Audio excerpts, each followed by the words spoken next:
sit down and you write it. Is there there's a moment for that self-critique? There's a moment for that self-assessment, but we shouldn't carry it all the way through the work. Do that after you get your draft down. Get the draft down, and then when you're going back, it's like Hemingway said something like, "Write drunk and edit sober."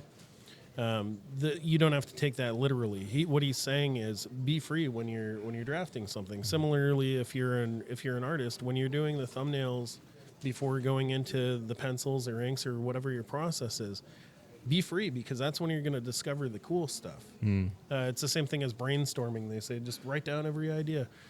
And your draft is a place where you can get as crazy as you want.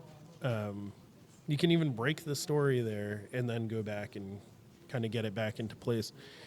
But giving yourself the permission to do that can be pretty hard sometimes. And that's the moment that I grown. It's very rarely about deadlines. It's very rarely about having to do something, which that's the thing about jobs that we don't like, is you got to be here and you got to stand behind that desk and you got to wear this smock or whatever. We don't have to do any of that stuff. We can look like bums, and we do. We do.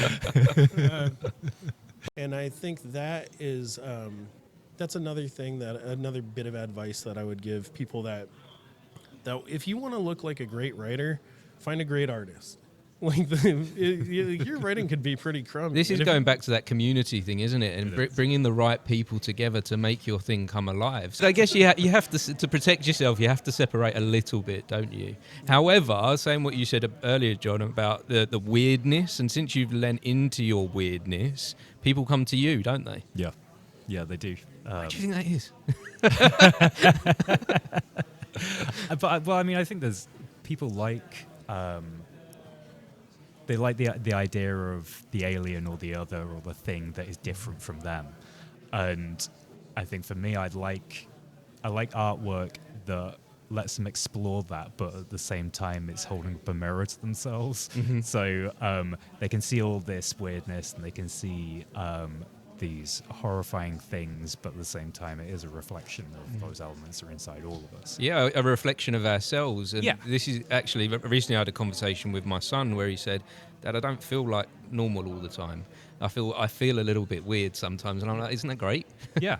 Isn't that a wonderful way to be? Like, what do we want to be normal for? Well, that's it. Like, everybody feels like they always dread, oh, I don't fit in, or I'm different from everybody else. But everybody feels like that.